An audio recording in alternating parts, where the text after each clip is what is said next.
নেওয়া লাগবে।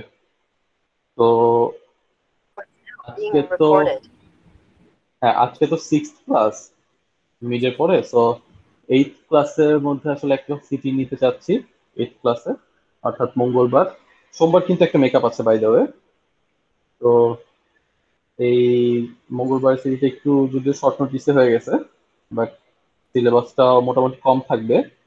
গতকাল গত দিনের ক্লাস থাকবে আর হলো আজকের ক্লাস, জাস্ট দুইটা ক্লাসের উপর। এই সামনের মঙ্গলবার একটা হলো ইএলএমএস এ কুইজ দিব। স্যার ইএলএমএস এর থেকে স্যার খাতায় নিলে ভালো হয়, তার কারণ হচ্ছে স্যার হঠাৎ করে কারেন্ট চলে যায়। তার উপরে স্যার নেটে প্রচুর পরিমাণে সমস্যা হয়। যেমন স্যার গেছে এক্সামে স্যার আমি ইএলএমএস এ স্যার মানে অ্যান্সার গুলো দিতেছি স্যার, এর ভিতর স্যার নেট চলে গেছে, তার কারণে স্যার আমি ফুল প্রিপারেশন থাকার পর আমার নাম্বারটা স্যার ভালো আসে নাই। তাই? আম, জি স্যার। আচ্ছা। ইএলএমএস এ আহ, নিলে স্যার প্রচুর সমস্যা হয়, কারণ স্যার নেট চলে গেলে স্যার আর অথবা কারেন্ট চলে গেলে স্যার মিনিমাম 10-15 মিনিটের আগে আসে না, টাইম থাকে হ্যাঁ, ওরকম স্যার। তুমি একটু ব্যাকআপ ইন্টারনেট ব্যবস্থা করো যদি হচ্ছে মেজরিটি সমস্যা হয়, কিছু কিছু ক্ষেত্রে এরকম হইতে পারে, তখন আসলে আর দেখা গেছে যে যদি খাতায় লিখে করতে হয় তাহলেও তো কারেন্টের সমস্যা হয়। ইনফ্যাক্ট যে দেখা আপলোড করার সময় ঝামেলা হয়, না তো স্যার, দুই সাইডেই আসলে একটু ঝামেলা আছে এখন তো একদম। স্যার খাতায় হলে কি স্যার মানে ধরেন যদি কারেন্টটাও চলে যায় তাহলে স্যার হ্যাঁ, আমরা হ্যাঁ, একটুখানি মানে সিস্টেম করতে পারি যে না স্যার আমার তো কারেন্ট চলে গেছে, আমি কি মেল করতে পারি। বাট স্যার ইএলএমএস হইলে স্যার আমাদের অনেকেরই স্যার, যেমন স্যার সিটি 3 স্যার, এই যে মানে যে সিটিটা হ্যাঁ, হ্যাঁ। কিছু রেখে গেল স্যার, এখানে আচ্ছা। স্যার অনেকেই স্যার প্রিপারেশন ছিল, দেখলাম স্যার নাম্বার স্যার ওরা 7-8 করে পাইছে, বাট স্যার প্রিপারেশন থাকার পরও স্যার নাম্বার গুলো কম আসছে। কারণ তাই? স্যার নেটে একটা সমস্যা করে স্যার, আবার স্যার পেজ থেকে অন্য পেজে গেলে স্যার মিনিমাম হ্যাঁ, স্যার 1 মিনিট স্যার লোড নিতে থাকে। ওই একটা মিনিট তো স্যার লস হয়ে যায় টোটালি, মানে নিজের ফুল প্রিপারেশন আছে স্যার, বাট নাম্বারটা ওই ইএলএমএস এর ওই কারণে স্যার নাম্বারটা কম আসে। আচ্ছা। আহ, বুঝতে পারছি। স্যার আমাদের যদি খাতায় এক্সাম নেন তাহলে স্যার আমাদের সবারই ভালো হয়, তাহলে স্যার নাম্বারটাও আমরা ভালো মতন করতে পারি। আর সমস্যা হইলে তো স্যার আপনার সাথে থাকেনি। হুম। না, সেটা ঠিক আছে। এটা এখন দেখতে হবে যে মেজরিটি কি বলে। মেজরিটি যদি খাতায় দিতে চায় তাহলে খাতাতেই নিব। কিন্তু ইএলএমএস এ হলে কিন্তু তোমাদের সুবিধা, খাতায় লেখা লাগে না, পিডিএফ বানানো লাগে না কষ্ট করে, আর নাম্বারও সাথে সাথে দিয়ে দেওয়া যায়। ঠিক হ্যাঁ আছে। স্যার এটা সুবিধা, কিন্তু স্যার এই যে স্যার মানে স্যার সমস্যাটা হয়েছে স্যার এই মানে হ্যাঁ, ওয়াইফাই হ্যাঁ, আর হয়েছে বিদ্যুৎ নিয়ে স্যার। এটা যদি স্যার বুঝতে আমাদের পারছি। সমস্যাটা না হইতো স্যার, তাহলে স্যার এরকম মানে আমাদের কষ্ট করে স্যার আর খাতায় করা লাগতো না। বাট প্রচুর স্যার মানে এখানে ঢাকার ভিতর স্যার, এখন ঢাকা আসছি দেখি প্রচুর পরিমাণে কারেন্ট যেতেছে স্যার। তাই নাকি? জি আচ্ছা, স্যার, ঢাকার মানে আমি ঢাকার ওই দিন স্যার এক্সামটা ফুল প্রিপারেশন থাকার পরও স্যার আমার নাম্বারটা হ্যাঁ। কম আসছে, কারণ আয়সা দেখি কারেন্ট মানে আমি পরীক্ষা দিতেছি এর মাঝে কারেন্ট চলে গেছে। আচ্ছা, আচ্ছা, ঠিক আছে। লাস্ট স্টেপটা যদিও আমি খাতাতে নিতেছি, 5 নাম্বার সিটি যেটা। তো দুইটা ইএলএমএস এ নেওয়ার প্ল্যান ছিল। ঠিক আছে। তো আচ্ছা আচ্ছা, ঠিক আছে, এটা নিয়ে একটু পরে আবার ডিসকাস করা যাবে। আমরা তাহলে গতদিন যেখানে যতটুকু করেছি তারপর থেকে একটু দেখা শুরু করি। তো দেখো, আহ, আমরা যখন ফাংশন করেছি 9-10 বা ইন্টারে, তো ধরো এরকম একটা ফাংশন যদি হয় যে, হ্যাঁ, ধরো এরকম একটা ফাংশন যদি হয় F x equals to x plus 5। তো এখন এই এটা একটা ফাংশন, ঠিক আছে, F x equals to x plus 5। তো অথবা আম, এখন এই F x equals to x plus 5 এই ফাংশনটাকে আমরা হচ্ছে এক্স এর জায়গায় বিভিন্ন মান বসিয়ে f(1), f(2) এরকম, বা f(0) এগুলো হচ্ছে ইউজ করেছি, তাই না, ম্যাথমেটিক্সে। তো যদি f(x) equals to x plus 5 হয়, তখন f(0) এর ভ্যালুটা হবে এক্স এর জায়গায় 0 বসালে যেটা হয় সেটা। অর্থাৎ এফ অফ জিরো হচ্ছে 0 + 5 মানে হলো 5। হ্যাঁ, এফ অফ 1 হলো 1 + 5 ইকুয়ালস টু হলো 6। এফ অফ -1 হলো -1 + 5 ইকুয়ালস টু হলো 4। এটা হলো F of x plus 5, f of x equals to x plus 5। ঠিক আছে, অর্থাৎ এরকম একটা ফাংশন যদি থাকে F of x equals to x plus 5, তাহলে এফ অফ 0 হবে 5, এফ অফ 1 হবে 6, এফ অফ -1 হবে 4। এটা কিভাবে ক্যালকুলেট করা হচ্ছে, যে এইখানকার ভিতরে যে কনস্ট্যান্টটা আমি দিচ্ছি, এই কনস্ট্যান্টের জায়গায় আহ, এই কনস্ট্যান্ট আসলে এই ভেরিয়েবলের জায়গায় বসে যাচ্ছে। ফাংশনের যে এক্সপ্রেশনটা ছিল এক্স প্লাস 5, এই এক্সপ্রেশনের যেখানে ভেরিয়েবলটা আছে এক্স, এই ভেরিয়েবলের জায়গায় কনস্ট্যান্টটাকে আমরা বসিয়ে দিচ্ছি, তাই না? 0, এফ অফ 0 হলে এক্স এর জায়গায় 0, এফ অফ 1 হলে এক্স এর জায়গায় 1, এফ অফ -1 হলে এক্স এর জায়গায় -1। ঠিক আছে, তো আহ, যদি এটা বলি যে f of suppose f of 5 divided by অথবা এফ অফ 10 দিই, f of 10 divide by f of 5, এটার ভ্যালু কত হবে বলতো? F of 10 divide by f of 5, f of 10 কত? 10 + 5 মানে 15, তাই না? এফ অফ 10 হচ্ছে 15, আর এফ অফ 5 হচ্ছে 5 + 5 মানে 10। বোঝা গেছে? অর্থাৎ f of 10 divide by f of 5, এটা হবে 15 ডিভাইড বাই 10 ইকুয়ালস টু 1.5। আমরা জাস্ট, আচ্ছা স্যার, হ্যাঁ বলো। এখানে তো f of 10 divide by f of 5 দিছেন, সো স্যার তখন আমরা এক্স এর মানের জায়গায় 10/5 দিয়ে +5 দিয়ে তারপর 5 আর 10 যদি মানে কাটাকাটি করে দিই না তখন ওইভাবে হবে না? না না, এটা করা যাবে না। অর্থাৎ তুমি হচ্ছে এটা করতে পারবা না, যে 10/5 +5 এটা করতে পারবা না। তোমাকে পুরো এক্সপ্রেশনটাকে একসাথে রাখতে হবে, ঠিক আছে? এক্স প্লাস 5 অর্থাৎ 10 + 5, আবার এই জিনিসটা রিপিট হবে, বাই হচ্ছে 5 + 5। হ্যাঁ, অর্থাৎ পুরো এক্সপ্রেশনটাকে তোমার একসাথে রাখতে হবে। এই পুরো জিনিসটা 10 + 5 এটা হচ্ছে এফ অফ 10, আর এই পুরো জিনিসটা এফ অফ 5, 5 + 5। ঠিক আছে, তো এভাবে করে আসলে 15/10 ইকুয়ালস টু 1.5টা আসে। তো এখন এই জিনিসটাই যদি একটা সি ফাংশন হিসেবে লিখি, সি প্রোগ্রামিং এ যদি এটাকে একটা ফাংশন হিসেবে লিখি, তখন যেটা হবে যে এই ফাংশনটাকে এভাবে লিখবো যে এটার একটা নাম দিব, এখানে যেই নাম দিয়েছি সেটাই নাম দিলাম এফ। হ্যাঁ, এরপর এখানে লিখতে হবে হচ্ছে F of x equals to x, x plus 5 লিখি না? তো সি তে এটা লেখার ওয়ে হচ্ছে এভাবে করে, প্রথমে আমি হচ্ছে জাস্ট এটার কাছাকাছি কিছু একটা লিখি, এফ অফ এক্স, তারপর সেকেন্ড ব্র্যাকেটের ভিতরে এক্স প্লাস 5 এভাবে করে লিখলাম। এখন কথা হচ্ছে যেটা কিনা আমার রেজাল্ট, সেটার আগে আমি একটা রিটার্ন দিব, রিটার্ন এক্স প্লাস 5। আর যেটা কিনা ভেরিয়েবল, সেই ভেরিয়েবলের আগে ভেরিয়েবলের টাইপটা দিব। ঠিক আছে, অর্থাৎ ভেরিয়েবলটা হচ্ছে এক্স, ভেরিয়েবলের আগে হচ্ছে ভেরিয়েবলের টাইপটা বলে দিতে হবে, এটা হচ্ছে ইন্টিজার টাইপের একটা ভেরিয়েবল। আর যেটা কিনা ফাংশনটার ভ্যালু বা ফাংশনটার রেজাল্ট, সেটার আগে একটা হচ্ছে রিটার্ন স্টেটমেন্ট দিব, F of int x return x plus 5।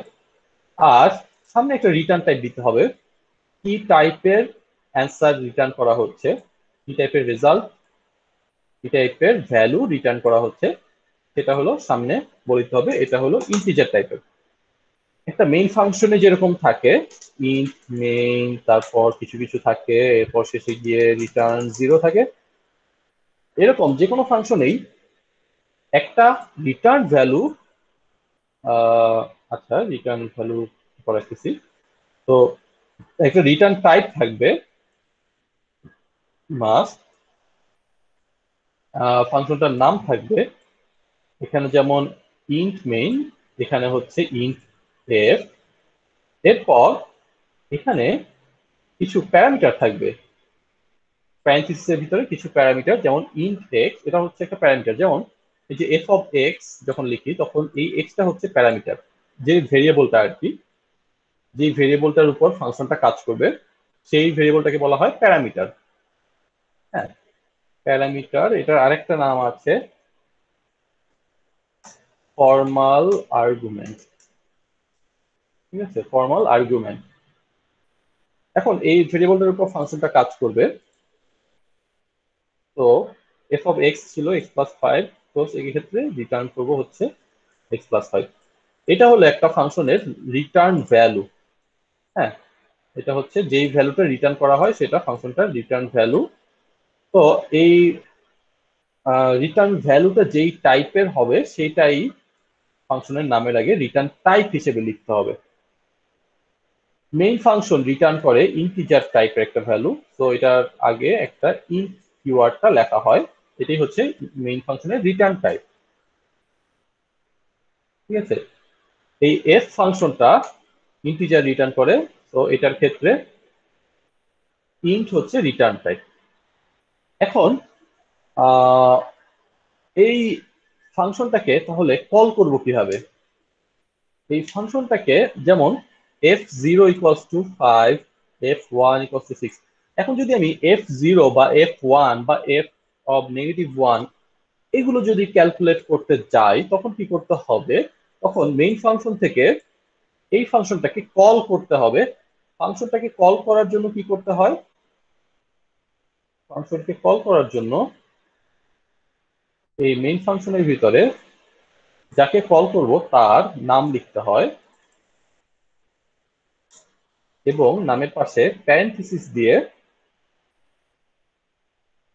একটা ভ্যালু দিতে হয়। ঠিক আছে, প্যারামিটারটার ভ্যালু দিতে হয়, যেই ভেরিয়েবলটা আছে সেই ভেরিয়েবলের ভ্যালু দিতে হয়, অর্থাৎ ফাংশন যে ভেরিয়েবলের উপর কাজ করবে সেই ভেরিয়েবলের ভ্যালু দিতে হয়। এখন এই এফ ভেরিয়েবলটা কাজ করে এক্স এর উপর, এখন এক্স এর ভ্যালুটা প্যারেনথেসিসের ভিতরে দিয়ে দিতে হবে। এফ অফ 3 যদি আমি দেই, সাপোজ ইন y = f(3), তখন যেটা হবে এই এফ ফাংশনটা কল হবে এক্স এর ভ্যালু 3 এর জন্য এবং এই রেজাল্টটা এসে y তে সেভ হবে। তো এই f(3) এটা কল করলে যেটা হবে, এই এফ ফাংশনটা কল হবে এক্স এর ভ্যালু 3 এর জন্য। তাহলে এই ফাংশনটার ভিতরে যখন ঢুকবে তখন কি করবে? এই লাইনে প্রোগ্রামটাকে ওয়েটিং এ রেখে দিবে। হ্যাঁ, এই লাইনে প্রোগ্রামটাকে ওয়েটিং এ রেখে দিবে। এরপর f(3) ক্যালকুলেট হওয়ার জন্য কি হবে? f(3) ক্যালকুলেট হওয়ার জন্য এই ফাংশনের ভিতরে ঢুকবে, এক্স এর ভ্যালু হয়ে যাবে 3, অর্থাৎ x = 3 এর জন্য ফাংশনটাকে কল করা হয়েছে। এই ফাংশনটাকে যতবার খুশি কল করা যেতে পারে, x = 3 দিয়ে একবার, x = -1 দিয়ে একবার, যতবার খুশি কল করা যেতে পারে। তো x = 3 যদি হয়, এই ফাংশনটা রিটার্ন করবে x+5, অর্থাৎ 3+5 মানে হলো রিটার্ন করবে 8। 8। হ্যাঁ, রিটার্নস 8। এখন এই 8 যখন রিটার্ন করবে, ফাংশনের যখন রিটার্ন স্টেটমেন্টে পৌঁছে যায়, এক্সিকিউশনটা কিরকম হয়? ফাংশনের মেইন ফাংশনে যেরকম লাইন বাই লাইন এক্সিকিউট হয়, যে কোনো ফাংশনই এরকম লাইন বাই লাইন এক্সিকিউট হতে থাকে। লুপ হইলে লুপের মতো ঘুরে, ইফ এলস হইলে কন্ডিশন অনুযায়ী ব্রাঞ্চিং হয়। যখন রিটার্ন স্টেটমেন্ট পাওয়া যায় তখন ফাংশন থেকে বের হয়ে যায়। বের হয়ে কোথায় যায়? যেখান থেকে কল করা হয়েছে সেখানে চলে যায়। হ্যাঁ, তার পরের অপারেশনে যায়, যেখান থেকে কল করা হয়েছে তার পরের অপারেশনে যায়। এখানে এই f(3) কল করার পরে যেটা হয়, f(3) এর ভ্যালুটা ক্যালকুলেট করা হয় এই ফাংশনের থ্রুতে। f(3) এর ভ্যালু হচ্ছে 8। এই f ফাংশনটা যে ভ্যালুটা রিটার্ন করতেছে সেটাই হলো f(3) এর ভ্যালু, এটা হলো 8। তো এই 8 ক্যালকুলেট হওয়ার পরে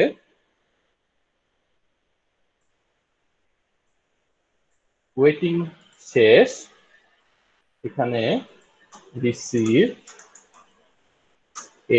f of 3 equals to 8, এই f of 3 equals to যে 8 পাওয়া গেল, এই 8 টাকে অ্যাসাইন করা হবে কোথায়?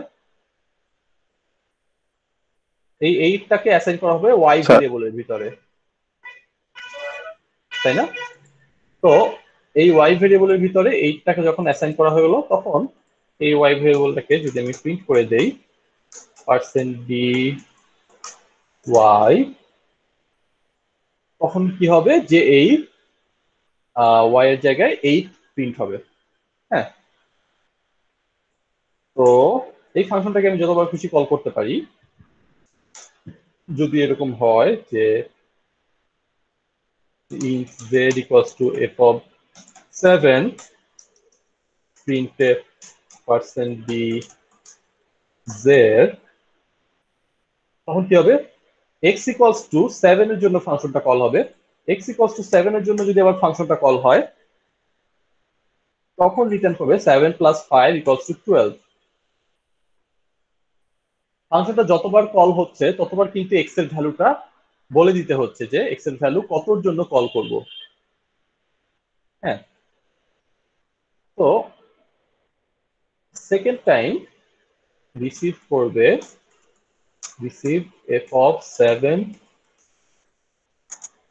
equals to 12, আর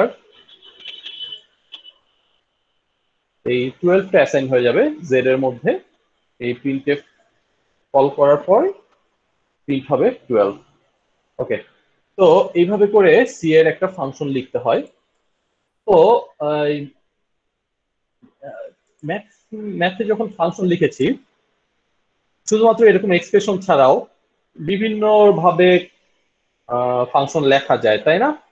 যেমন এইভাবেও আমরা ফাংশন লিখেছি যে f of x equals to x plus 7 if x less than 0, এরপর অথবা একটা কনভেনশনাল একটা ফাংশনই দেখাই, f of x equals to x if x greater than equals to 0, আর হলো -x if x less than 0। এরকম ফাংশন আমরা লিখেছি, তাই না? এই ফাংশনটা কি করে? এই ফাংশনটা হলো অ্যাবসলিউট ভ্যালু রিটার্ন করে, অ্যাবসলিউট ভ্যালু ক্যালকুলেট করে। f of x equals to x, যদি x অঋণাত্মক হয়, x 0 অথবা 0 এর চেয়ে বড় হয়, তাহলে f of x equals to x, R f of x equals to -x যদি x less than 0 হয়। তো এই ফাংশনটা একটা যদি নাম দিতে চাই, এটা হচ্ছে অ্যাবসলিউট ভ্যালু অফ x, এভাবে বলতে পারি যে absolute value of x sir হচ্ছে। আরেকবার একটু স্যার রিপিট করেন স্যার, মানে হচ্ছে স্যার 0 থেকে স্যার। আচ্ছা, দেখো এই যে যদি হচ্ছে কোনো ফাংশনের ভ্যালুটা এরকম সব সময় জাস্ট ডিরেক্ট এরকম একটা এক্সপ্রেশন না হয়, কন্ডিশনাল এক্সপ্রেশনও হইতে পারে, ঠিক আছে? তো এরকম কন্ডিশনাল এক্সপ্রেশন দিয়েও আমরা ফাংশন লিখে আসছি ইন্টারে থাকতে। যেমন অ্যাবসলিউট ভ্যালুর যে ফাংশনটা, সেটা হলো এরকম কন্ডিশনের উপর ডিপেন্ড করে। f of x হলো f of x এর দুইটা ভ্যালু হতে পারে, f of x equals to x ও হতে পারে, আবার f of x equals to -x ও হতে পারে। এটা ডিপেন্ড করবে যে x এর ভ্যালুটা গ্রেটার দ্যান ইকুয়ালস টু 0 অথবা x এর ভ্যালুটা লেস দ্যান 0, তাই না? যেমন জি স্যার। হ্যাঁ, এটাকে আমি হচ্ছে f of x না বলে যদি এটাকে অ্যাবসলিউট ভ্যালু অফ x বলি বা মড x বলি, হ্যাঁ, এটার কন্ডিশনটা ছিল এরকম, তাই না? তো যেমন absolute value of 7 equals to 7, আবার absolute value of -3 equals to 3, ঠিক আছে? এখানে স্যার অ্যাবসলিউট ভ্যালু, এখানে যে স্যার হ্যাঁ ফার্স্ট হ্যাঁ বলো। স্যার -7 অ্যাবসলিউট -7 দিয়ে যদি এটা করা যাবে কি স্যার? অ্যাবসলিউট ভ্যালু অফ -7 করা যাবে কি না? জি জি হ্যাঁ, স্যার। অবশ্যই করা যাবে। অ্যাবসলিউট ভ্যালু অফ -7, এটা হবে 7। হ্যাঁ, এই অ্যাবসলিউট ভ্যালু অফ x, এটা আসলে যে কোনো রিয়েল নাম্বার। মাইনাস স্যার আমার কথা হচ্ছে স্যার এই জায়গায় যে স্যার আমরা -7টা স্যার যে মানে ভ্যালু নিতেছি আমাদের যে পজিটিভ মানটা দিতেছে স্যার এই জায়গাটাই হ্যাঁ সমস্যা, হ্যাঁ, এই জায়গাটাই বুঝতেছি না।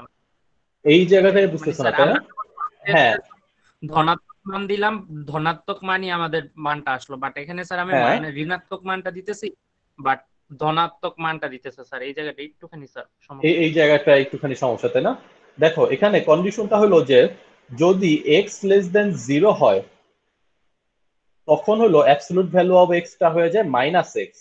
দেখো তাহলে অ্যাবসলিউট ভ্যালু অফ -7 কিভাবে 7 হয়, এটাই হচ্ছে কোশ্চেন তাই না? Absolute G value of sir. -7 বের করার সময় দেখতে হবে যে x ইকুয়ালস টু -7 তাই না? আমি হচ্ছে জি ব্র্যাকেটের প্যারেন্থেসিসের ভিতরে যেটা দিচ্ছি সেটাই আসলে x এর মান।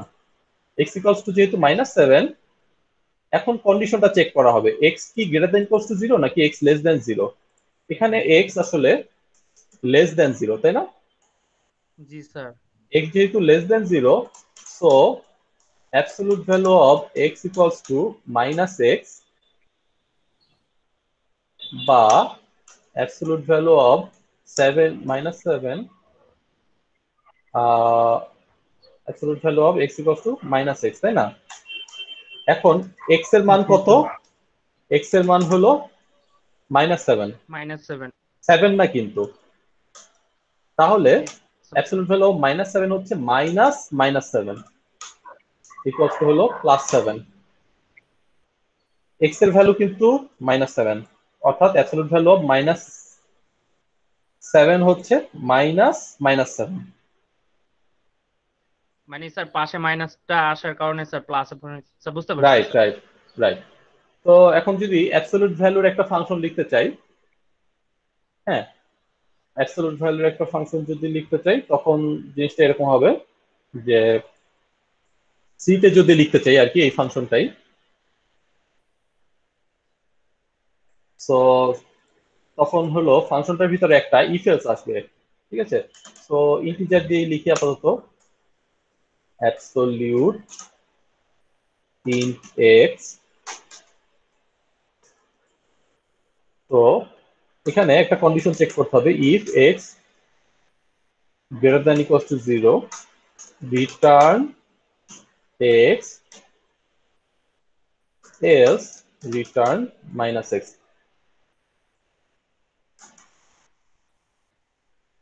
যদি x greater than equals to 0 হয় তখন রিটার্ন করব x, আর যদি না হয় তখন রিটার্ন করব -x, ঠিক আছে? এবার যদি আমি মেইন ফাংশন থেকে অ্যাবসলিউট ভ্যালু অফ 6 কল করি তাহলে এটার রেজাল্ট আসবে হলো 6। আচ্ছা পুরো ফাংশনের নামটাই লিখি অ্যাবসলিউট, যদি হলো এটাকে অ্যাবসলিউট ভ্যালু অফ -9 করি তাহলে এটার রেজাল্ট আসবে 9। হ্যাঁ ঠিক আছে, মেইন ফাংশন থেকে তোমরা হচ্ছে ট্রাই করে দেখতে পারো। এখানে এই মেইন ফাংশনটা থেকে যেভাবে ফাংশনটা কল করেছি এফ ফাংশনটা, এভাবে করেই অ্যাবসলিউট ফাংশনটা ওইভাবে কল করতে পারি, সেক্ষেত্রে রেজাল্টটা এরকম আসবে। তো এখন এইখানে একটা বিষয় একটু দেখার আছে যে মেইন ফাংশনে সাধারণত আহ, একটা রিটার্ন স্টেটমেন্টই আমরা লিখেছি একদম প্রোগ্রামের শেষে, ফাংশনের শেষে জাস্ট একটা রিটার্ন 0 এভাবে করে লিখেছি। এর আগে এই যে এফ ফাংশনটা যে লিখলাম, এই এফ ফাংশনেও একটা রিটার্ন স্টেটমেন্টই লিখছি, কিন্তু এই যে অ্যাবসলিউট ফাংশন এটার মধ্যে আবার দেখতেছি যে দুইটা রিটার্ন স্টেটমেন্ট তাই না? মানে রিটার্ন স্টেটমেন্ট কন্ডিশনের উপর ডিপেন্ড করে তুমি আসলে যে কোনো ফাংশনের যে কোনো লাইন থেকেই রিটার্ন করে দিতে পারো। যদি যে কোনো একটা লাইনেই রিটার্ন স্টেটমেন্টটা পেয়ে যায় কোন একটা ফাংশন, তখন আর পরবর্তী লাইনগুলোতে যাবে না। লুপ থেকে বের হওয়ার জন্য একটা স্টেটমেন্ট দেখেছি ব্রেক স্টেটমেন্ট তাই না? লুপ থেকে বের হওয়ার জন্য একটা স্টেটমেন্ট ছিল break, exit from the loop. আর রিটার্ন স্টেটমেন্টটা কি করে? Exit from the function. এখন দেখো এই ব্রেকের থেকে রিটার্নটা আসলে অনেক বেশি পাওয়ারফুল। কারণ হলো, কেউ কি বলতে পারবা কেন ব্রেকের থেকে রিটার্নটা কেন পাওয়ারফুল?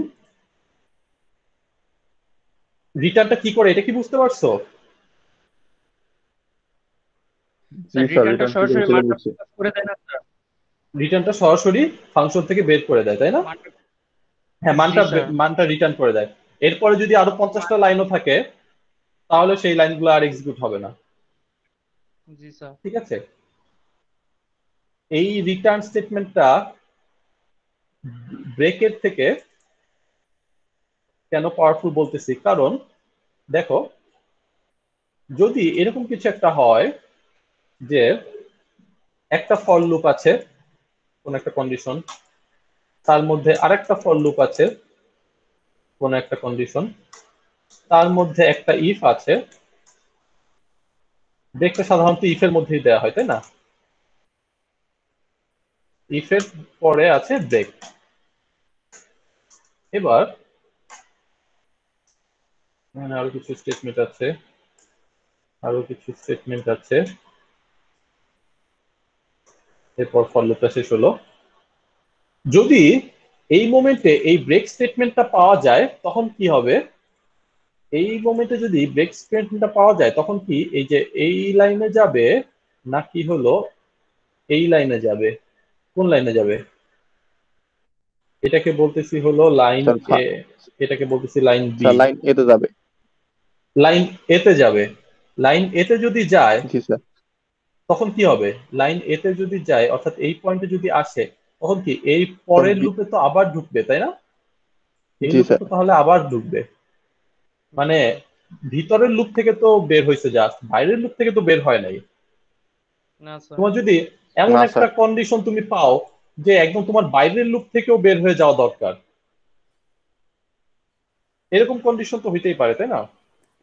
যে একটা নেস্টেড লুপের মধ্যে তুমি এমন জি একটা স্যার। কন্ডিশন পাইছো যে তোমার একদম বাইরের লুপ থেকেও বের হয়ে যাওয়া দরকার। তো সেক্ষেত্রে তাহলে তোমার কি করতে হবে, যে এখানে একটা ফ্ল্যাগ মেনটেন করে। স্যার আমরা রিটার্ন গ্রুপটা ট্রাই করবো স্যার সেক্ষেত্রে। হ্যাঁ, বুঝি নেই সেক্ষেত্রে। মানে স্যার আমাদের যখন স্যার মানে এই কন্ডিশন থেকে বের হতে হবে বাইরের থেকে, হ্যাঁ, তাহলে হ্যাঁ, স্যার রিটার্নটা অ্যাপ্লাই। হ্যাঁ, সেটাই। তো তুমি যদি রিটার্নটা রিটার্ন দাও তাহলে দেখো ব্রেক যদি দাও তাহলে সে শুধুমাত্র ইনার মোস্ট যেই লুপের মধ্যে ব্রেকটা আছে, অর্থাৎ ব্রেকের ঠিক ইমিডিয়েট বাইরে যেই লুপটা আছে আর কি, ইনার মোস্ট এটা না, তো এই ব্রেকের ইমিডিয়েট বাইরে যেই লুপটা আছে শুধুমাত্র সেই লুপটা থেকে বের হবে। কিন্তু তুমি যদি রিটার্ন দাও, এখানে তুমি যদি রিটার্ন দাও তাহলে আসলে তার দেখার বিষয় না যে সে কয়টা লুপ দিয়ে মোড়ানো আছে, হ্যাঁ কয়টা লুপের মধ্যে সে মোড়ানো আছে সেটা দেখার বিষয় না, সে সরাসরি ফাংশন থেকে বের হয়ে যাবে। সে নেক্সটের দুইটা লুপের মধ্যে থাকুক নাকি তিনটা লুপের মধ্যে থাকুক সেটা তার দেখার বিষয় না, সে সরাসরি একদম ফাংশন থেকে বের হয়ে যাবে। ঠিক আছে, তো এই ফাংশন মেনটেন করলে এই জন্য দেখা যায় যে অনেক ক্ষেত্রেই এই ফ্ল্যাগের ঝামেলাটা থাকে না, যে একটা ফ্ল্যাগ মেনটেন করে তারপর আবার অন্য একটা স্টেটমেন্ট পারফর্ম করা, এই ধরনের ঝামেলাটা একটু কম থাকে ফাংশন মেনটেন করলে।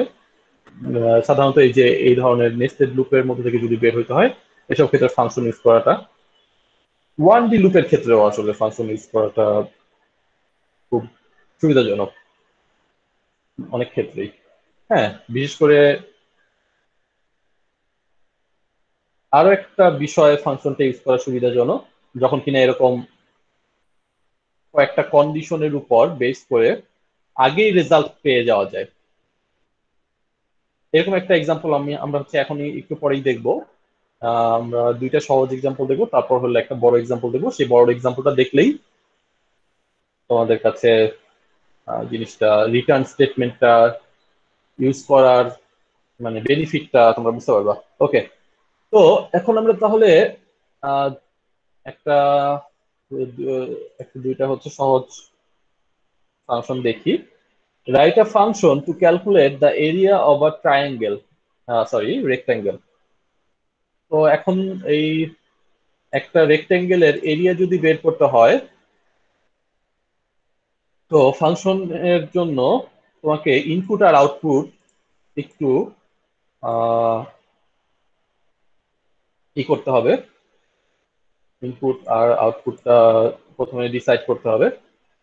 এই রেক্টেঙ্গেলের এরিয়া বের করার জন্য ফর্মুলাটা হলো area equals two width into height, তাই না? তো এই উইডথ আর হাইট গুণ করলে এরিয়াটা পাওয়া যায়। তো এখন একটা রেক্টেঙ্গেল যদি এরকম হয়, তো আমি ধরে নিলাম যে রেক্টেঙ্গেলটার লেংথ আর হচ্ছে উইডথ, এটা উইডথ আর হাইটও বলা যায় বা লেংথ আর উইডথও বলা যায়। ঠিক আছে, আমরা লেংথ আর উইডথের মধ্যে থাকি। লেংথ ইনটু উইডথ, ঠিক আছে। তো এটা হচ্ছে উপরে এই বড়টা হলো লেংথ আর আর এটা হলো উইডথ। তো এখন এই লেংথ আর উইডথ যদি গুণ করি তাহলে এরিয়াটা পাবো।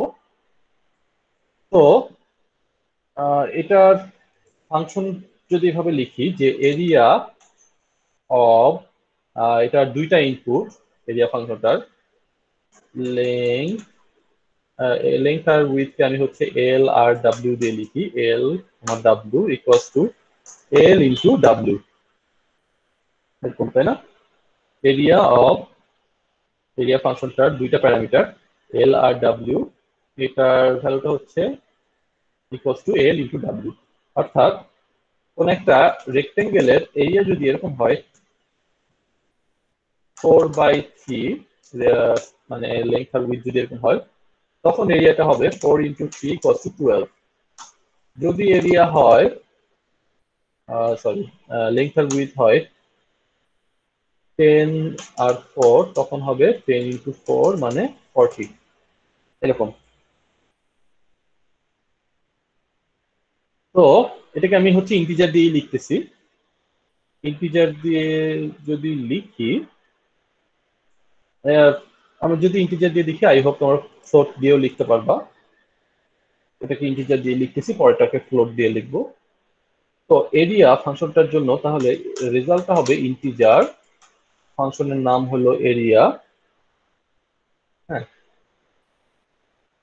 এবং দুইটা প্যারামিটার, একটা হচ্ছে এল আর একটা হচ্ছে ডাব্লিউ। এই দুইটা প্যারামিটারের মধ্যে জাস্ট গুণ করে রিটার্ন করে দিব, রিটার্ন এল ইন্টু ডাব্লিউ। ঠিক আছে, তো মেইন ফাংশন থেকে কি করব? মেইন ফাংশন থেকে জাস্ট এই এরিয়া ফাংশনটাকে কল করব।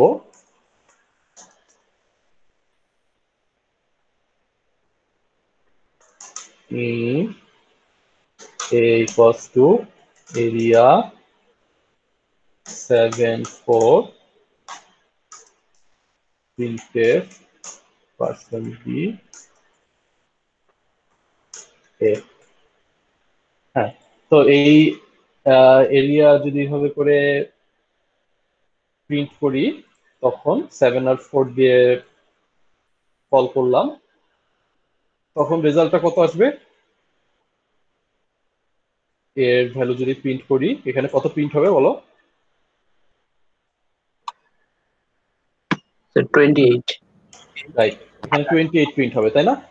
তো এখানে যেটা হবে দেখো, এফ অফ এক্স যদি এরকম হয় এক্স প্লাস 5, তখন এফ অফ 0 কিভাবে বের করা হয়েছে বা এফ অফ 2 কিভাবে বের করা হয়েছে? 2 প্লাস 5, এফ অফ 2 হচ্ছে 2 প্লাস 5, তাই না? এখানে এই যে ভেরিয়েবলের জায়গায় এক্স এর জায়গায় জাস্ট 2 বসে যাচ্ছে। F of x equals to x plus 5, so F of 2 হচ্ছে 2 প্লাস 5, মানে জাস্ট এক্স এর জায়গায় 2 বসায় দিচ্ছি। তো যখন এরিয়া 7/4 দিচ্ছি, তখন যেটা হচ্ছে এই এরিয়ার হলো দুইটা প্যারামিটার এল আর ডাব্লিউ। তো এই এল এর একটা মান দিতে হচ্ছে, ডাব্লিউ এর একটা মান দিতে হচ্ছে। তো প্রথমে যেই কমা আগে যেটা দিতেছি সেটা হলো এল এর মান, মানে দুইটা মান দিতে হবে কমা দিয়ে এই প্যারেন্থেসিসের ভিতরে। প্রথম যেই মানটা আছে সেটা হলো এল এর মান, এবং দ্বিতীয় যেই মানটা আছে সেটা হলো এই ডাব্লিউ এর মান। ঠিক আছে? তো এই যখন এই ফাংশনটা কল হচ্ছে, এল এর মধ্যে বসে যাচ্ছে 7, ডাব্লিউ এর মধ্যে বসে যাচ্ছে 4, এরপর এই 7 আর 4 এখানে গুণ হয়ে এটা রিটার্ন হয়ে যাচ্ছে 28। এই 28 যখন রিটার্নস 7 into 4 equals to 28, এই 28 এখানে এসে রিসিভ হচ্ছে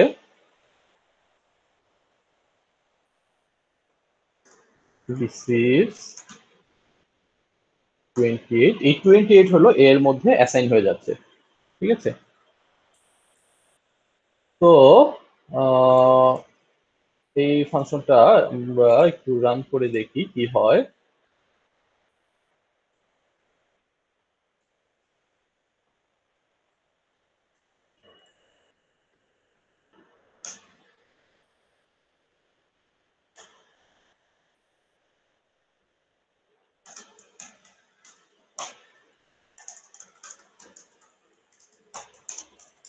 মেইন ফাংশনটা লিখতেছি,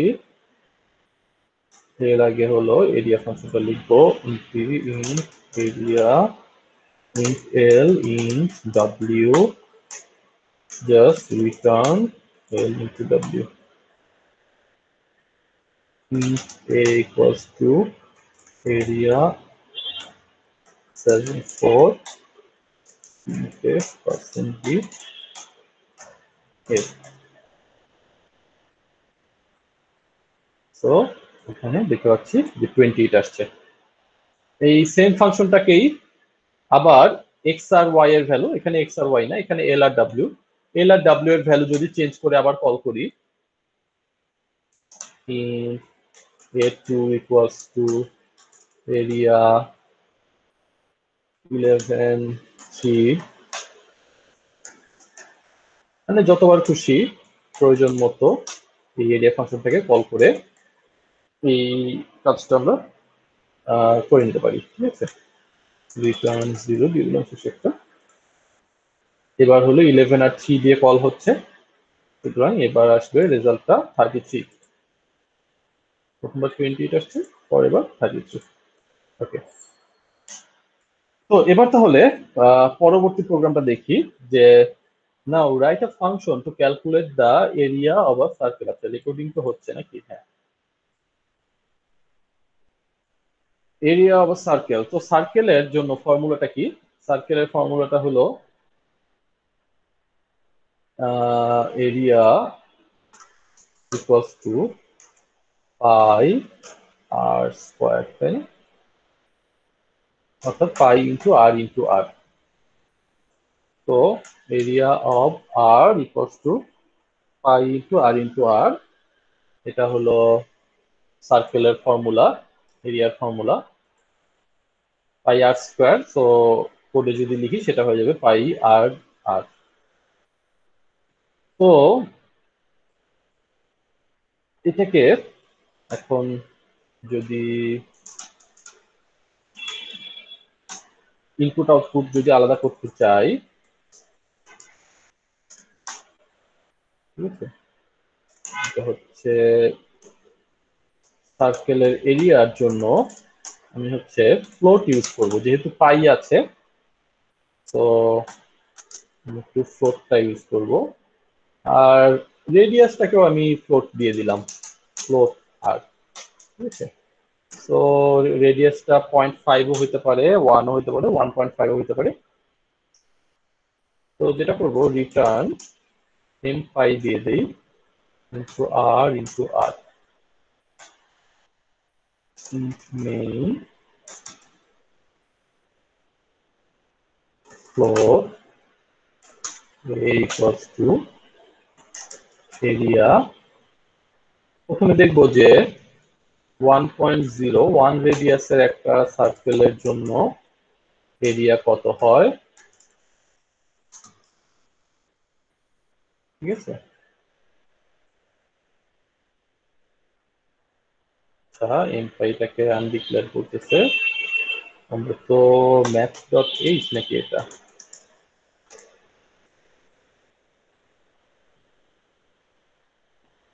তো ম্যাথ ডট এইচ থেকে এমপাই ভেরিয়েবলটাকে একটু নিয়ে নিলাম আর কি। সো আমরা দেখতে পাচ্ছি 1.1 রেডিয়াসের একটা সার্কেলের এরিয়া হচ্ছে পাই এর সমান। ঠিক আছে, 1 রেডিয়াসের একটা সার্কেলের এরিয়া আসলে পাই 3.141593। এটা আমাকে দেখাচ্ছে যে 1 রেডিয়াসের একটা সার্কেলের এরিয়া। তো এই এরিয়া ফাংশনটার তাহলে প্রপার্টি কি? ইনপুট হচ্ছে রেডিয়াস বা আর, যেটা কিনা একটা ফ্লোটিং পয়েন্ট ভেরিয়েবল। তো এই এরিয়া আর যখন এরিয়া 1 দিয়ে যখন কল করা হচ্ছে, তখন যেটা হচ্ছে যে এই ইনপুট হলো 1.0, অর্থাৎ আর ইকুয়ালস টু 1.0। হ্যাঁ, তো এখানে এসে এই 1.0 যে ইনপুটটা দেওয়া হচ্ছে সেটা হলো আর্গুমেন্ট, আর এই ফ্লোট আর, এই আর এর ভিতর এসে যে 1.0টা অ্যাসাইন হবে। ঠিক আছে, তো যেই ভেরিয়েবলের ভিতরে অ্যাসাইন হয় ইনপুটের স্যার ভ্যালুটা। এখানে এম দিয়ে কি বুঝাইছে স্যার?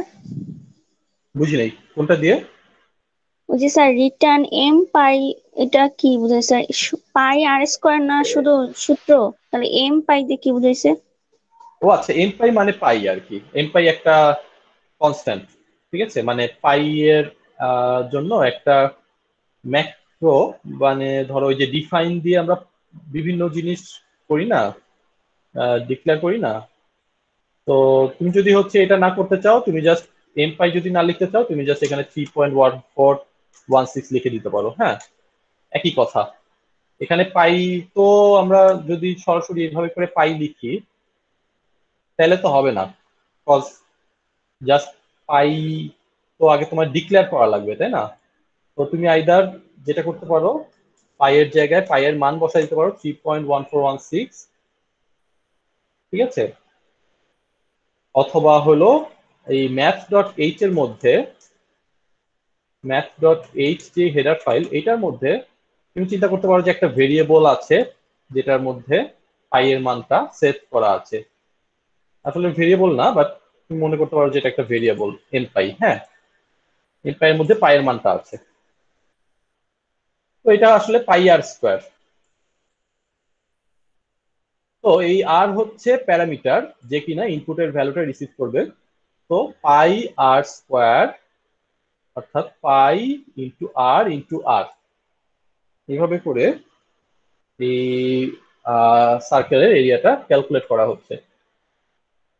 তো দেখলাম যে হ্যাঁ, 1 রেডিয়াস হলে সার্কেলের এরিয়াটা হয় এরকম। যদি রেডিয়াসটা float a2 equals to area 2.4 দিলাম, 2.4 রেডিয়াসের একটা সার্কেলের এরিয়া কত সেটা দেখি। a2, তখন যেটা হবে এইখান থেকে আর ইকুয়ালস টু হবে 2.4। এখানে এসে প্যারামিটার হচ্ছে আর, প্যারামিটারের ভিতরে আর্গুমেন্টের ভ্যালুটা সেভ হবে। হ্যাঁ, জাস্ট এরকম যে এরকম যে হলো area r equals to pi R square. তাহলে এখন এরিয়া 1 তাহলে কত হবে? এরিয়া 1 হবে পাই ইন্টু 1 ইন্টু 1, মানে হলো পাই। এরিয়া 2.4 কত হবে? পাই ইন্টু 2.4 ইন্টু 2.4, মানে যেটাই আসুক আর কি, এটাই হবে হলো 2.4 রেডিয়াসের একটা সার্কেলের এরিয়া। তো অর্থাৎ কি হবে যে আর এর জায়গায় জাস্ট এই আর্গুমেন্টটা বসে যাবে। এই যে আমি 1.0, 2.4 এগুলো দিচ্ছি, এগুলো হলো আর্গুমেন্ট, অর্থাৎ এই ভেরিয়েবলের উপর যেটা বসতেছে, হ্যাঁ, ইন্ডিপেন্ডেন্ট ভেরিয়েবলের উপর যেটা বসতেছে সেটা হলো আর্গুমেন্ট। আর এই ইন্ডিপেন্ডেন্ট ভেরিয়েবল যেটা, যে ভেরিয়েবলের উপর ফাংশনটা কাজ করবে, তাদেরকে কি বলা হয়? প্যারামিটার। আর হলো প্যারামিটার, এখানে 1 হলো আর্গুমেন্ট, এখানে 2.4 হলো আর্গুমেন্ট, যেটা কিনা আর এর জায়গায় বসে যাবে। তো এই 2.4 তাহলে আর এর জায়গায় বসে গেল। ক্যালকুলেটটা কি হবে? 3.1416 ইন্টু 2.4 ইন্টু 2.4, এটা ক্যালকুলেট হয়ে যে রেজাল্ট আসবে সেটাই রিটার্ন করবে। হ্যাঁ, তো রিসিভ, এটা 3.1416, যদিও এক্স্যাক্টলি 3.1416 না, জাস্ট ধরে নাও অ্যাপ্রক্সিমেটলি, এইটার যে রেজাল্ট আসবে সেইটা রিসিভ হবে A2 এর মধ্যে, ঠিক আছে? অর্থাৎ এই পাই আর স্কোয়ারের যেই রেজাল্ট আসবে সেটা A2 এর মধ্যে রিসিভ হবে, তারপর এটাকে আমরা প্রিন্ট করে দিব। তো দেখতে পাচ্ছি যে 2.4 যদি হয়, তার এরিয়াটা হবে 18.0955575, এরকম একটা ভ্যালু হবে 2.4 রেডিয়াসের কোন একটা সার্কেলের এরিয়া। ওকে, তো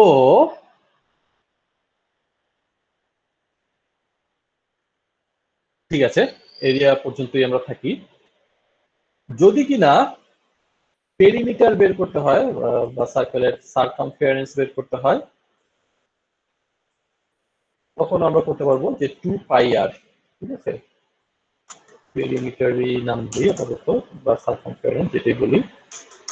তো সেটা হবে 2πr, এটা আমরা করতে পারবো জাস্ট পাই ইন্টু আর এর জায়গায় রিটার্ন 2 ইন্টু পাই ইন্টু আর করে দিব, তাহলেই হবে। ওকে, তো এখন আমরা একটা প্রবলেম দেখব, সেটা হলো যে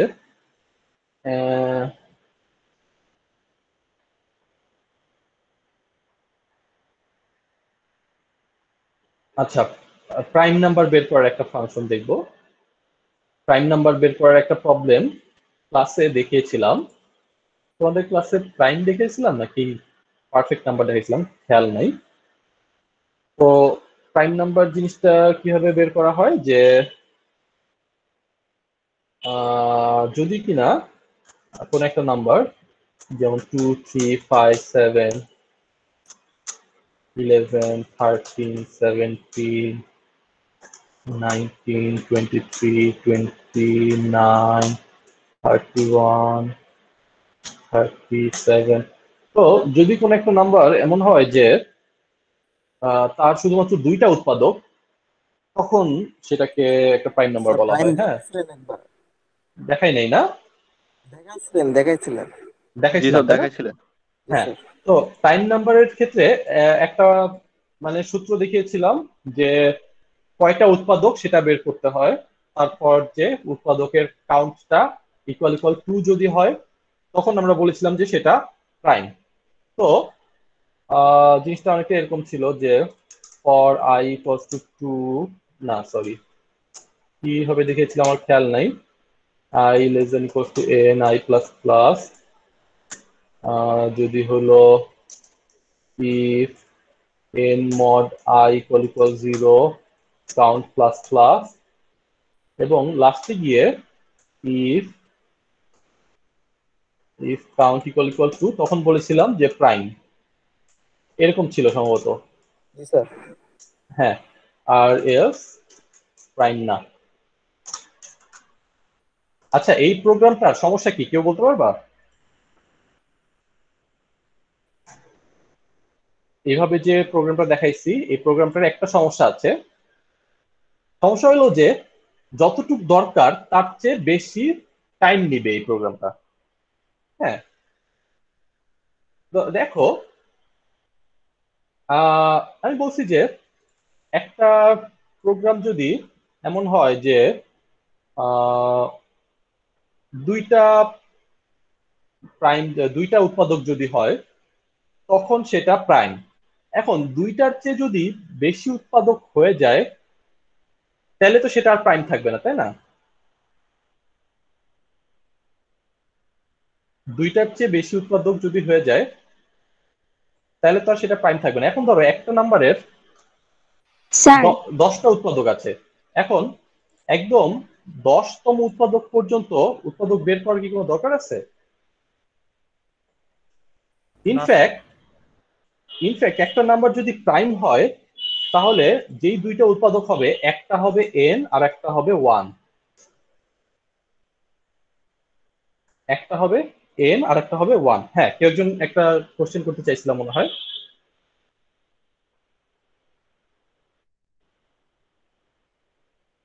ওকে, না বুঝলে কোশ্চেন করো, সমস্যা নেই। যদি প্রাইম হয় তাহলে বলছিলাম যে অনলি টু ফ্যাক্টরস, একটা হলো 1 আর একটা হলো n। তো এখন আমরা যেটা করব যে একদম 1 থেকে n পর্যন্ত টোটাল উৎপাদক হবে দুইটা। তো এখন 1 আর n দ্বারা তো বিভাজ্য হবেই। আমরা যেটা করব 2 থেকে n-1 পর্যন্ত টোটাল উৎপাদক হবে 0টা।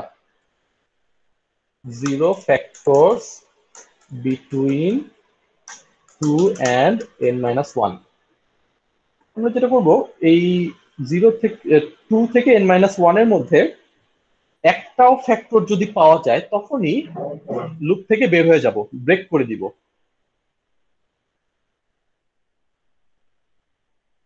বুঝে গেল? অর্থাৎ যে জি দুইটা স্যার। ফ্যাক্টর, একটা হচ্ছে 1 আর একটা হলো n, তো 0 থেকে n-1 এর মধ্যে কোনো, সরি 2 থেকে n-1 এর মধ্যে কোনো ফ্যাক্টর থাকবে না। যদি একটা ফ্যাক্টর পাওয়া যায় এর মাঝখানে কোনো একটা জায়গায় তাহলেই লুপ থেকে বের হয়ে যাব, সেটা আর প্রাইম হওয়ার চান্স নাই। আর যদি একদম লাস্ট পর্যন্ত কোনো ফ্যাক্টর না পাওয়া যায় তাহলে সেটা প্রাইম। ওকে, এটাকে আরো এফিশিয়েন্ট করা যায়, বাট আপাতত আমরা এতটুকু দেখতেছি। তো এটার জন্য যেটা করব,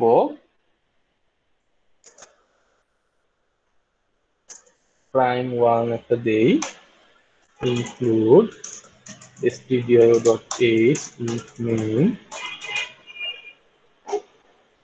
তো যেটা করব যে একটা n নিব, n এর মান কিছু একটা দিয়েই দিই। না, n এর মান আমি স্ক্যানএফ দিয়ে নিব, সমস্যা নেই। ওকে, এবার for I equals to 2, I less than n, I plus plus, if n mod I equal 0, flag equals to 0, break। অর্থাৎ টাইম না, এরপর ব্রেক করে দিব। লাস্টে গিয়ে if flag equal 1, printf prime, else printf not prime। কি দিলাম, I R flag দুইটা ভেরিয়েবল অ্যাড করলাম। প্রথমে ফ্ল্যাগটাকে বলে দিলাম ফ্ল্যাগটা হচ্ছে 1। হ্যাঁ, যদি প্রথমে বললাম যে হ্যাঁ নাম্বারটা প্রাইম, ধরে নিলাম নাম্বারটা প্রাইম। যদি একটা উৎপাদক না পাওয়া যায় তাহলে প্রাইমই থাকলো। আর যদি একটা উৎপাদক মাঝখানে চলে আসে তখন ফ্ল্যাগ 0 করে দিলাম, অর্থাৎ সেটা আর প্রাইম থাকলো না। প্রথমে ধরে নিছি যে নাম্বারটা ধরে নিলাম প্রাইম। যদি একটাও উৎপাদক না পাওয়া যায়, অর্থাৎ ইফের মধ্যে যদি একবারও না ঢুকে, তখন সেটা প্রাইমই থাকলো। আর যদি একটা উৎপাদক পাওয়া যায় তখনই কিন্তু লুপ থেকে বের হয়ে যাবে, তখন কিন্তু একদম আর লুপের শেষ পর্যন্ত যাবে না, এবং ফ্ল্যাগটাকে 0 করে দিল, অর্থাৎ সেটা প্রাইম না। স্যার একটা কোশ্চেন স্যার, যদি উৎপাদকটা সবাই লাস্টে পাওয়া যায় তাহলে স্যার সেই ক্ষেত্রে কি হবে স্যার? উৎপাদকটা যদি সবার লাস্টে পাওয়া যায় জি স্যার। তখন সেটা প্রাইম হবে না।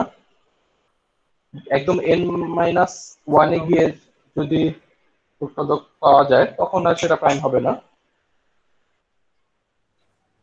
হ্যাঁ, কিন্তু ঠিক আছে। n-1 এর আগেই আসলে উৎপাদক পাওয়া যাবে যদি পাওয়া যায় নর্মাল কেসে। এটাকে আরো এফিশিয়েন্ট করা যায় আসলে। ঠিক আছে, তো একটা জিনিস আপাতত এই প্রোগ্রামটা তো বুঝতে স্যার পারছো তাই না? ইফ হ্যাঁ, কন্ডিশনের মধ্যে স্যার ওই জায়গাটা একটু বুঝতেছি স্যার। এখানে যদি বিভাজ্য হয়, এ জি দেখো স্যার। প্রথমে 2 দিয়ে ভাগ করব, তারপর 3 দিয়ে ভাগ করব। এই যে i প্লাস প্লাস হচ্ছে না, জি প্রথমবার স্যার। i এর মান 2, তারপর i এর মান 3, তারপর i এর মান 4। অর্থাৎ সবগুলা নাম্বার দিয়ে ভাগ করার চেষ্টা করে দেখবো যে কোনো একটা নাম্বার দিয়ে এটাকে ভাগ করা যায় কিনা। প্রাইম হইলে কোনো নাম্বার দিয়ে ভাগ করা যাবে না, খালি 1 আর n দিয়ে ভাগ করা যাবে।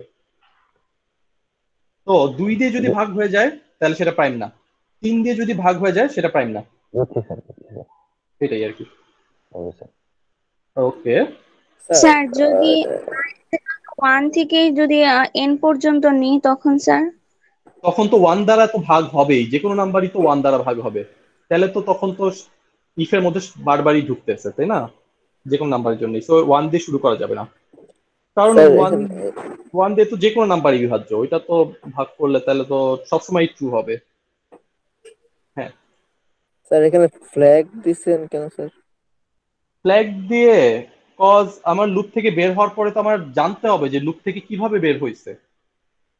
এই আই এর মান হচ্ছে একদম শেষ পর্যন্ত গিয়ে লুপ থেকে বের হয়েছে, নাকি হইলো এই ইফের ভিতর থেকে বের হয়েছে, এটা জানার জন্য যদি ইফের থেকে বের হয় তাহলে সেটা প্রাইম, যদি ইফের থেকে বের না হয় তখন সেটা প্রাইম না।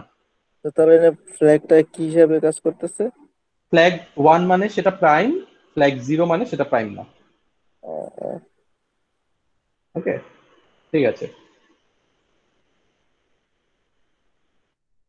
তো এখনো প্রোগ্রামটা পুরোপুরি ঠিক না, কিন্তু মানে মোটামুটি কিছু দূর আমরা আগাইছি।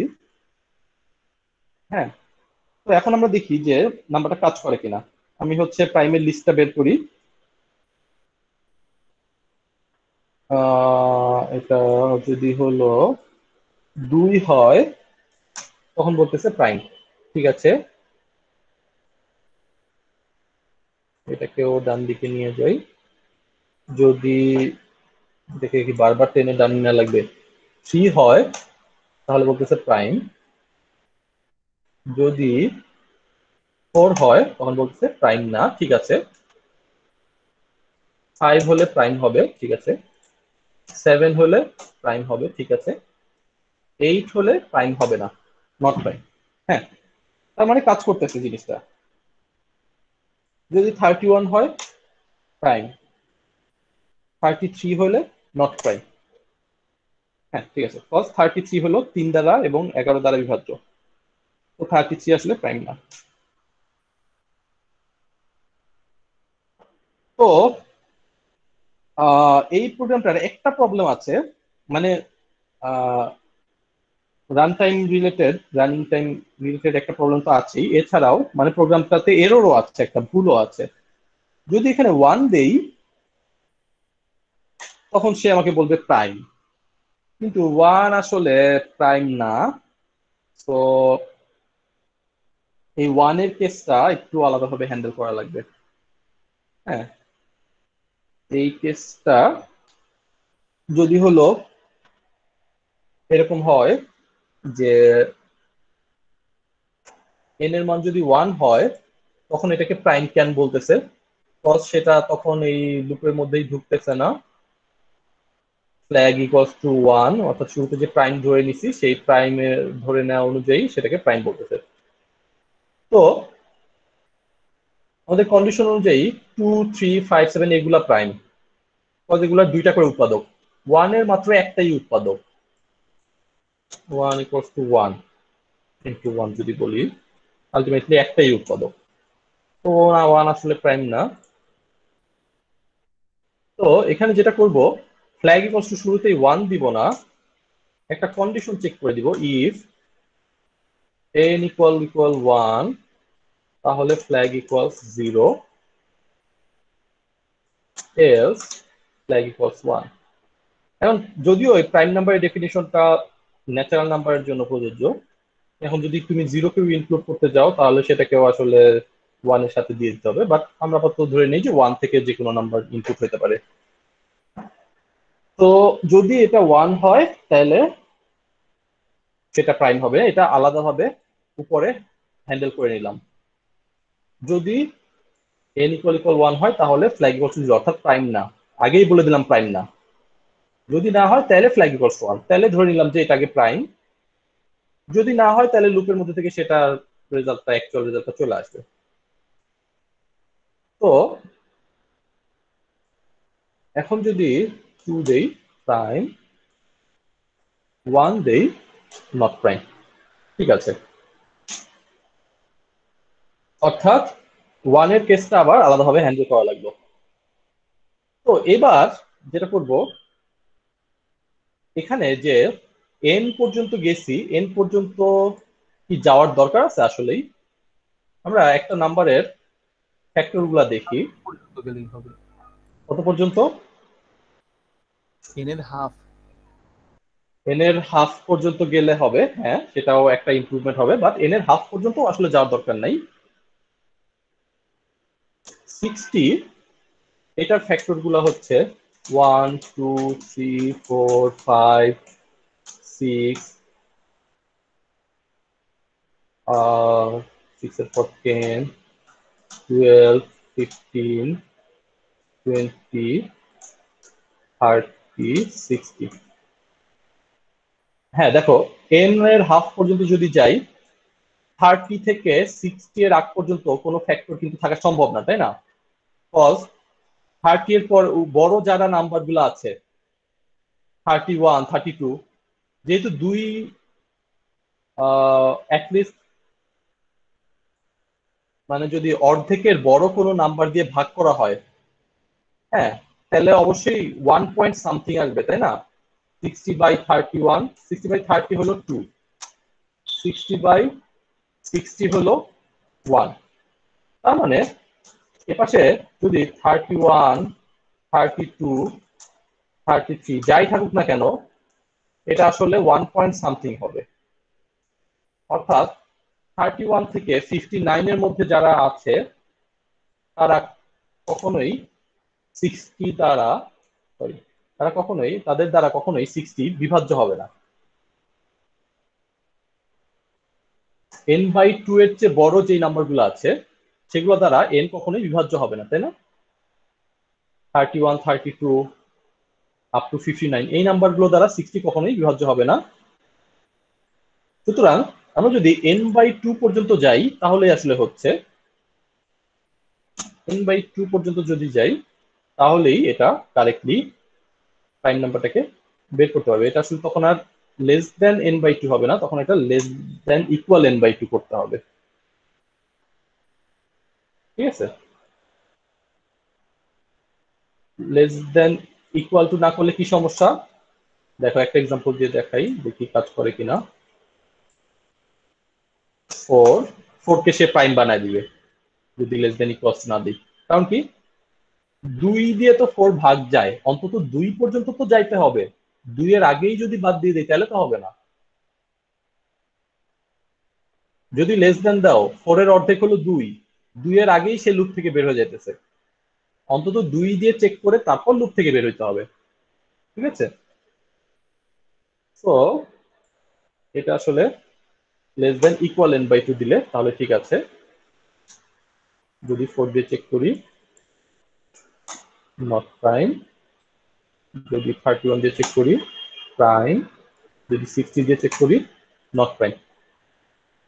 এটাকে আরো এফিশিয়েন্ট করা যায়। দেখো 60 এর যে ফ্যাক্টর গুলো, এদেরকে ফ্যাক্টর গুলো সবসময় জোড়ায় জোড়ায় আসে। 1 into 60, 2 into 30, 3 into 20, 4 into 15, 5 into 12, 6 into 10। এরপর দেখো আবার 10 into 6, 12 ইন্টু 5, তারপর হচ্ছে 15 ইন্টু 4, 20 ইন্টু 3, 30 ইন্টু 2, 60 ইন্টু 1। এখন এই প্রথমটা আর শেষেরটা এটা তো আমরা দেখবো না, এই দুটো বাদ, আমরা জাস্ট মাঝের গুলা চেক করতেছি, তাই না? মাঝে এতগুলা ফ্যাক্টর তার আছে, 2, 3, 4, 5, 6, 7, 8 সবগুলো চেক করে যে কোনো একটা যদি পাওয়া যায় তাহলে সেটা প্রাইম না। এখন একটা জিনিস যদি খেয়াল করি, এখানকার এই এতটুক আর এখানকার এই এতটুক এটা কিন্তু রিপিটেড। হ্যাঁ, এদের মধ্যে কিন্তু একটা রিপিটেশন, অর্থাৎ এই 2 ইন্টু 30 এটাই আবার লাস্টে 30 ইন্টু 2, 3 ইন্টু 20 এটাই আবার আসলে 20 ইন্টু 3। অর্থাৎ এই এতটুকের মাঝে যদি কোনো ফ্যাক্টর না পাওয়া যায় তাহলে পরবর্তী হাফেও কোনো ফ্যাক্টর আসলে পাওয়া যাবে না। যেমন 49 যদি একটা চিন্তা করি, 49 এর 1 দিয়ে তো 49 ভাগ যায়, ঠিক আছে, 2 দিয়ে হয় না, 3 দিয়ে হয় না, 4 দিয়ে হয় না, 5 দিয়ে হয় না, 7 দিয়ে হয় 7, 8 দিয়ে হয় না, 9 দিয়ে হয় না, এভাবে করে আপ টু 49 এ গিয়ে আবার হয় 1। তো এখন দেখো প্রথমে যদি এভাবে করে সাজাতে থাকি, লেফট সাইডের ফ্যাক্টরটা ছোট থাকবে, যে 2 ইন্টু 30, 3 ইন্টু 20, 4 ইন্টু 15, রাইট সাইডেরটা বড় থাকবে। এরপর এক পর্যায়ে গিয়ে তারা সমান সমান হবে, এরপর লেফট সাইডের ফ্যাক্টর গুলো বড় হয়ে যাবে, রাইট সাইডের ফ্যাক্টর গুলো ছোট হয়ে যাবে, ঠিক আছে? তো আমি যদি এই পয়েন্টটা পর্যন্ত যেতে পারি, যে যেখানে গিয়ে দুইটা ফ্যাক্টর সমান সমান হয়ে যায়, তাহলে আসলে হচ্ছে পরের পার্টটুকু আর দেখার দরকার নেই। এই পয়েন্টটা হলো n এর স্কোয়ার রুট, ঠিক আছে? 60 এর স্কোয়ার রুটও এরকম একটা কোন একটা পজিশনে আছে। হ্যাঁ, 60 এর স্কোয়ার রুট যদি আমরা বের করি, হচ্ছে জাস্ট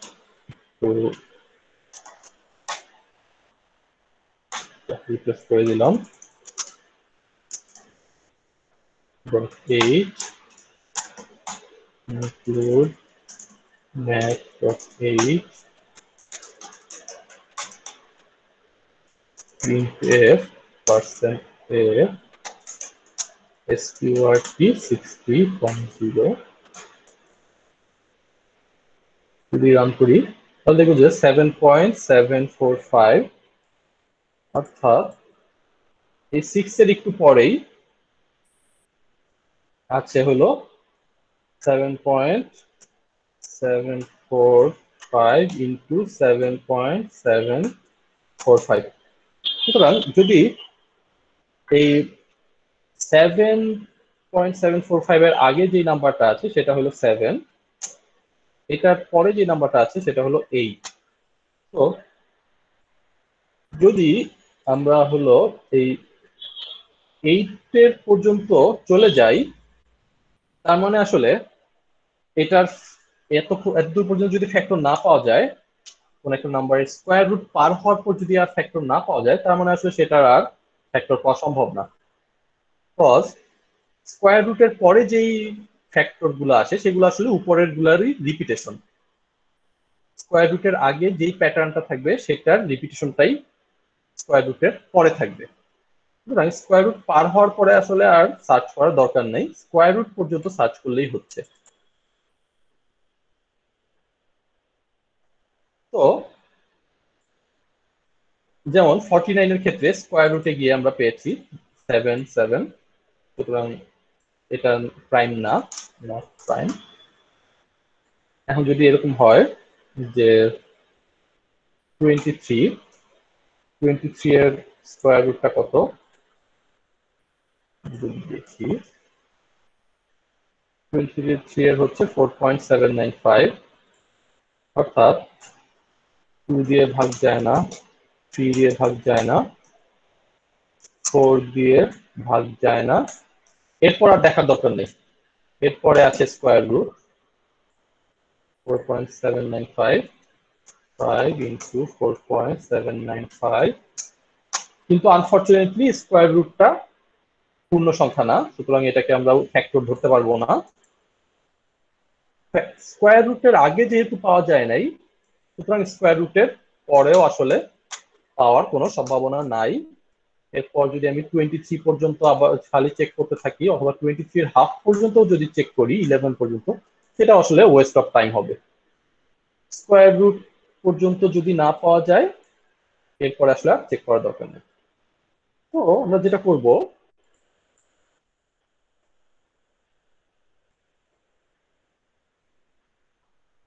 একটা ভেরিয়েবল নিব, লিমিট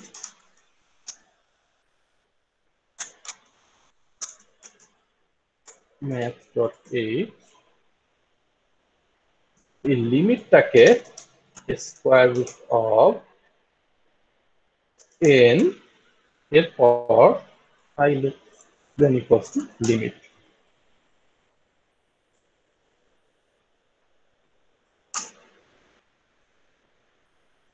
তো এবার যদি বের করি 31 প্রাইম, কতটুকু পর্যন্ত চেক করছে এটা যদি দেখি, just if checking with percentage I, অর্থাৎ কতটুকু পর্যন্ত চেক করা হচ্ছে এটা আমরা একটু দেখবো। 31, হ্যাঁ 5 পর্যন্ত চেক করছি, এরপর বলে দিচ্ছি যে এটা প্রাইম। 31 পর্যন্ত চেক করা দরকার, 30 পর্যন্ত চেক করা দরকার নেই, অথবা 15 পর্যন্ত চেক করা দরকার নেই। যদি অনেক বড় কোনো নাম্বার হয়, 1023 আনফরচুনেটলি প্রাইম হয়ে গেছে। এটা একটু বড় দেখি, 47, এটা কি প্রাইম? দেখো 47 এর জন্য যদি n/2 পর্যন্ত যেতাম 23 পর্যন্ত চেক হতো, কিন্তু 23 পর্যন্ত চেক করা দরকার নাই, 6 পর্যন্ত চেক করলেই হচ্ছে। বিকজ 47 এর যেই স্কোয়ার রুট সেটা হলো 6 পয়েন্ট সামথিং, 49 এর স্কোয়ার রুট যদি 7 হয়, 47 এর স্কোয়ার রুট হবে 6 পয়েন্ট সামথিং, তাই না? তো যেহেতু স্কোয়ার রুট অফ 49 হলো 7, সুতরাং স্কোয়ার রুট অফ 47 হবে হলো 6 পয়েন্ট সামথিং। তো এই 6 পর্যন্ত চেক করে যেহেতু পাওয়া যায় নাই, সুতরাং এটাকে প্রাইম বলে দেওয়া হয়েছে। যাই হোক, এখন আমরা যেটা করব যে এই জিনিসটাকেই একটা ফাংশন দিয়ে করব। হ্যাঁ, ফাংশন দিয়ে যদি করতে যাই, দেখো ফাংশন দিয়ে যদি কোডটা লিখি, তখন আর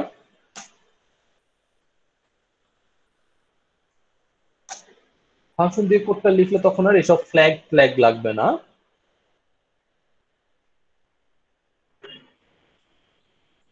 তখন যেটা করব যে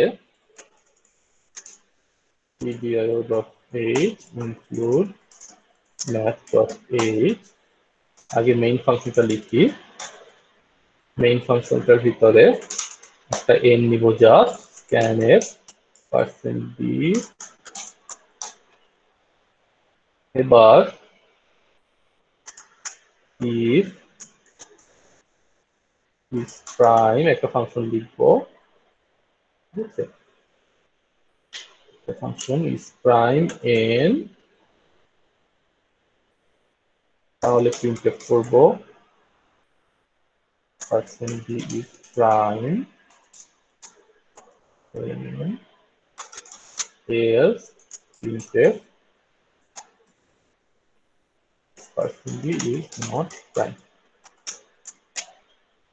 অর্থাৎ যদি is প্রাইমটা যদি 1 হয় বা নন জিরো হয়,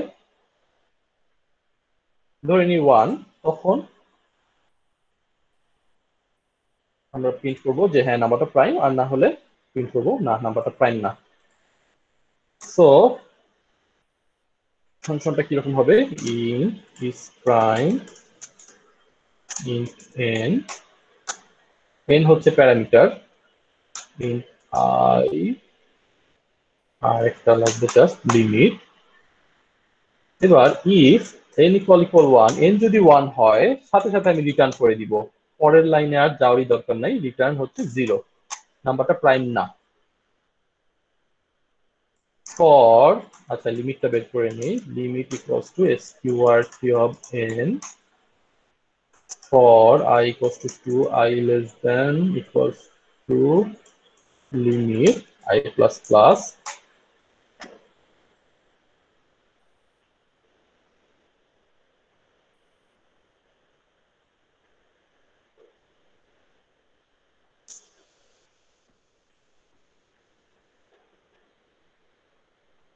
যদি কিনা if n mod I equal equal 0 হয় রিটার্ন 0। অর্থাৎ একদম বের হয়ে যাব, কোনো ফ্ল্যাগ সেট করা দরকার নেই, কিছু সেট করা দরকার নেই, কজ আমি আমার অ্যান্সারটা রিটার্ন করে দিচ্ছি যে 0 না, এটা প্রাইম না। আর যদি লুপ থেকে এখন পর্যন্ত বের না হয়, অর্থাৎ একটা নাম্বার দিয়ে বিভাজ্য হয় নাই, তখন রিটার্ন করে দিব 1। অর্থাৎ লুপ থেকে সুন্দর মতো মানে সাধারণভাবে বের হয়েছে, একদম লিমিট পর্যন্ত চেক করে, অর্থাৎ স্কয়ার রুট পর্যন্ত চেক করে, তখন রিটার্ন করে দেবো 1, হ্যাঁ ঠিক আছে তাহলে তুমি প্রাইম।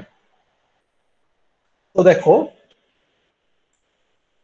এই কোডটাই, যেটা তো প্রিন্টএফ স্টেটমেন্ট, এটাকে কেটে দিলাম, এই কোডটাই হচ্ছে কতখানি ছোট হয়ে আসলো প্রাইম বের করার কোডটা, এবং কতটা রিডাবল হয়ে গেল আর কি। যদি এন হয় তখন হ্যাঁ প্রাইম না, একটা লিমিট বের করে যদি বিভাজ্য হয় তাহলে রিটার্ন 0, কোনো ফ্ল্যাগ নেওয়াও লাগে নাই, ফ্ল্যাগ সেটও করা লাগে নাই, ঠিক আছে, জাস্ট রিটার্ন করে দিচ্ছি। তো এটাকে যদি এখন রান করি তাহলে একদম এক্স্যাক্টলি সেম আউটপুটটাই দেখতে পারবো, 23 is prime, 8, সরি নট প্রাইমের এখানে এনটাকে দেওয়া হয়নি, 8 is not prime, ঠিক আছে। এবং এবার আমরা শুধু তাই না, যতবার খুশি এটাকে কল করতে পারবো। দেখি চেক করে আমাদের পছন্দ মতো যে কোনো একটা নাম্বার চুজ করে 57 প্রাইম কিনা, ঠিক আছে, percent b is prime, percent b, percent b. আমি হচ্ছে এবার 10 দিয়েই করি, তিনটা করি ডিটেলস না দিয়ে, আর এখানে হলো 67 ইজ প্রাইম 67, এটাকে কপি করে এটা হলো চেঞ্জ করে 73 প্রাইম হবে আসলে, 73 কপি করে 101, 101 কপি করে অনেক বড় কিছু একটা দেই, 73, দেখি মানে জাস্ট এক লাইনে একটা কল করে নাম্বারটাকে প্রাইম কিনা চেক করে ফেলতে পারতেছি, অর্থাৎ যে ফাংশনটা লিখলাম সেই ফাংশনটাকে আমরা রিইউজ করতে পারতেছি, ঠিক আছে।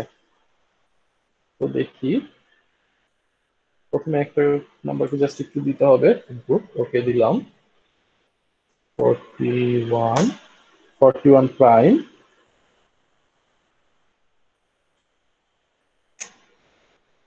ব্যাকস্ল্যাশ এন লাগাই দিই,